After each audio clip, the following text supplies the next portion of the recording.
Okay, so we're back. This is number 18. It says the shaded area on a grid represents the part of rectangular wall that was painted.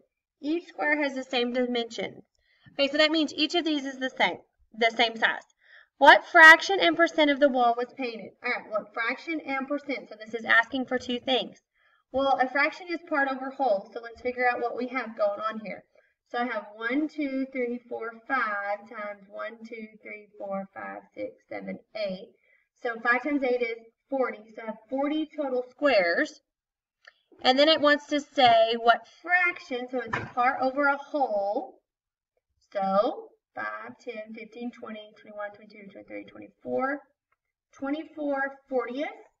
Okay, now can I get 40 equivalent to some number I know? I could get it equivalent to what? 10. That's a decimal that I know. What do I do to this 40 to get 10? Divide by 4, do that to the top, divide by 4, and what do you get? 6/10. Okay, so 6/10 of this would be what? 60%. Now, if that confuses you and you couldn't figure that out, could you have taken 24 and divided it by 40? Because this is 24 divided by 40, sure. Will 40 go into 24? No, but you can put a decimal. How many times, pretend like there was no zeros there, how many times would 4 go into 24? 6. It'd be 0. So that's 6/10. Okay. So 6/10, which would also simplify to what? 3/5. That could be your fraction. But then to go from a fraction to a decimal to a percent, you need to move this 2 places. 60%. Does that make sense? Is this more than half? Yeah, because look, there would be half, so that would be 50%. So it makes sense that it's a little bit more than half, and then this is a little bit higher than half. So a couple of different ways you could do that. You could set it to a decimal place that you know. You could divide. You could simplify this first, then get it to 100. There's a couple of different ways you could do it. I don't care how you do it, just get it right.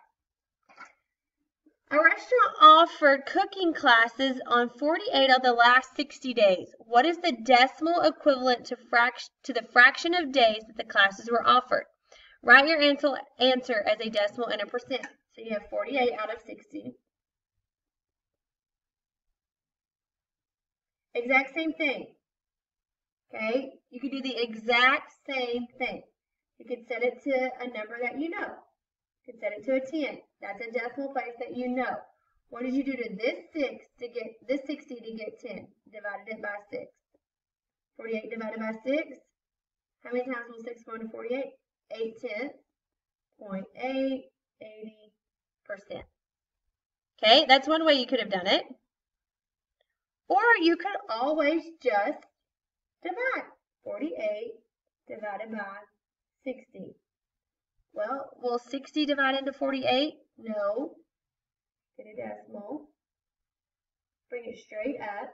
How many times would 6 go into 48? 8. So 60 would go into 480 8 times. Same thing. 0.8, 8/10, whatever. Move the decimal 1, 2, and you get 80%. Now, does that make sense? What would half have been? 30. Is this more than half? Yeah, so my answer needs to be higher than 50. So I would say that this works.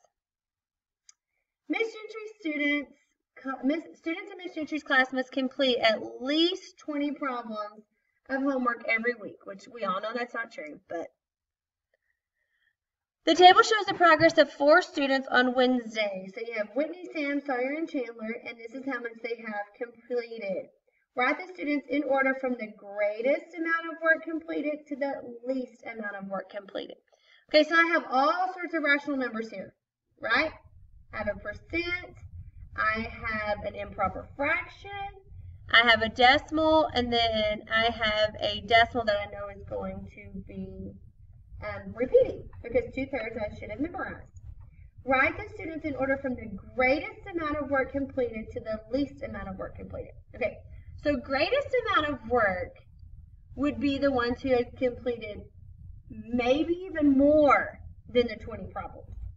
If you look right here, 25/20, is that more than 100%?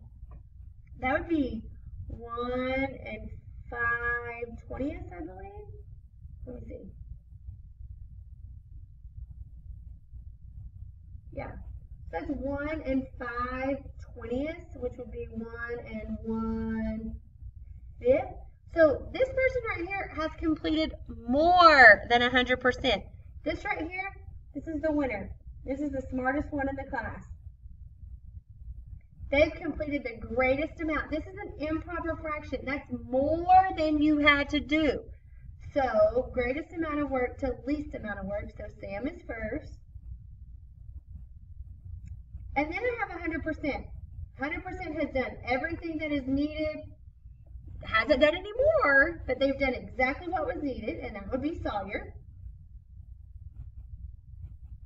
Now those two are the easiest to compare, right? More than 100% and 100%. You know that's going to be your highest. So next you have 0.4, which is 40%, or 4/10. And then you have 2/3. Well, 2/3, as you know, because you memorized it like your teacher said, is 0.6 repeating, right? So can you compare 0.6 repeating and 0.4? Well, sure. Which one of these is bigger? 0.6. So Chandler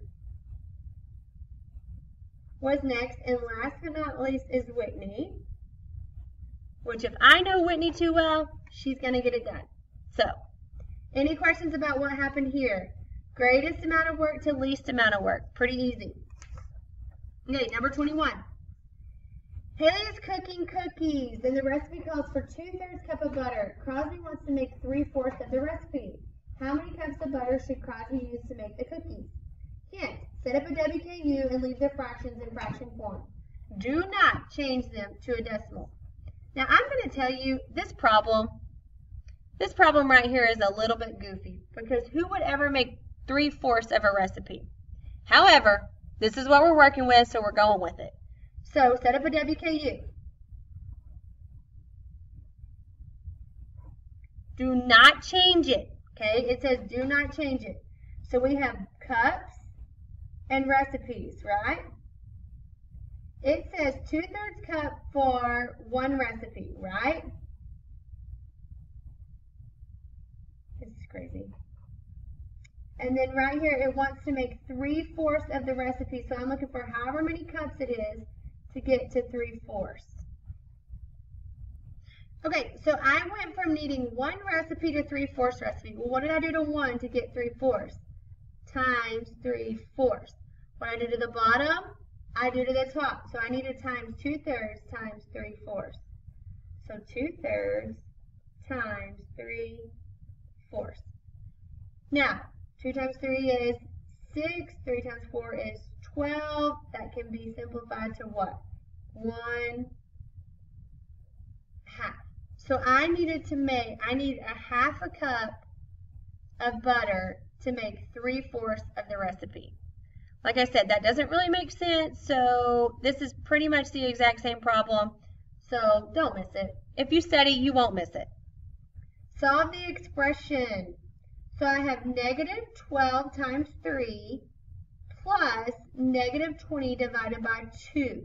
This right here means divided by. So I have -12 times 3 plus -20 divided by 2. Okay, right here you're going to need your triangle. Negative, negative, positive. Okay, order of operations. We haven't really talked about order of operations this year, but I know you did it last year. Please excuse my dear Aunt Sally. Parentheses, multiplication, exponents, multiplication, division, addition, subtraction. Okay, you know how to do that.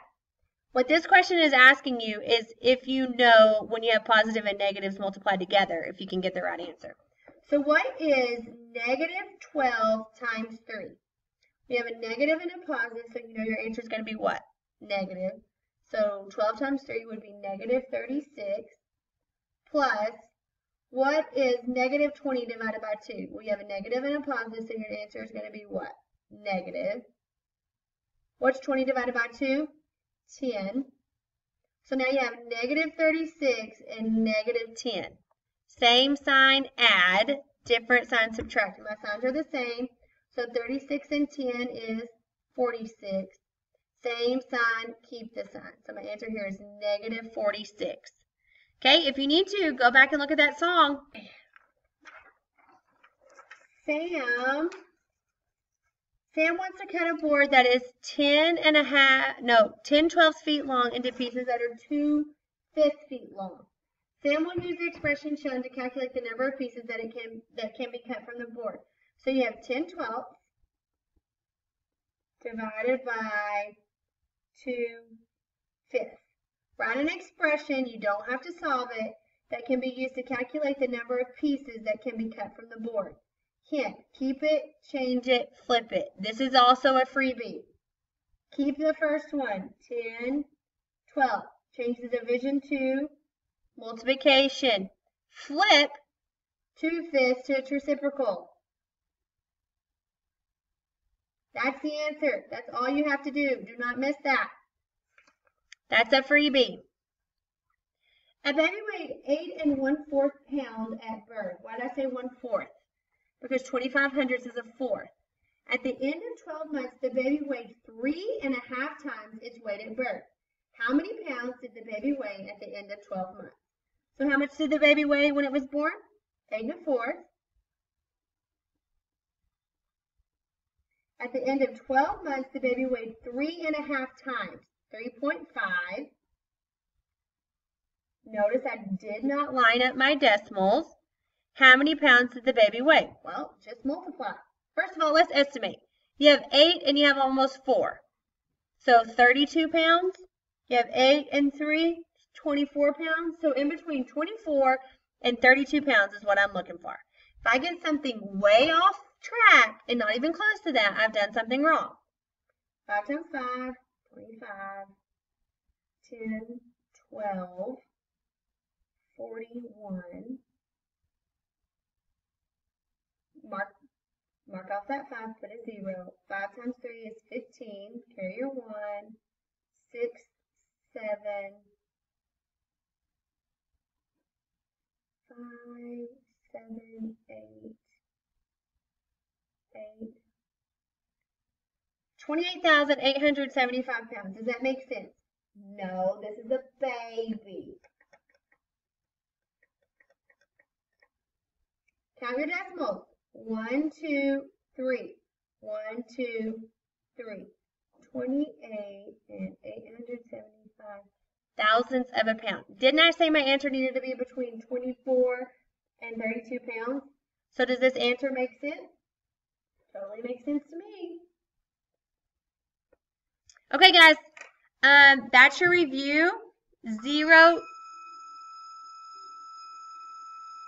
That was the bell. 0, 0, 0 reason for you to not do well on it. Okay? Please study.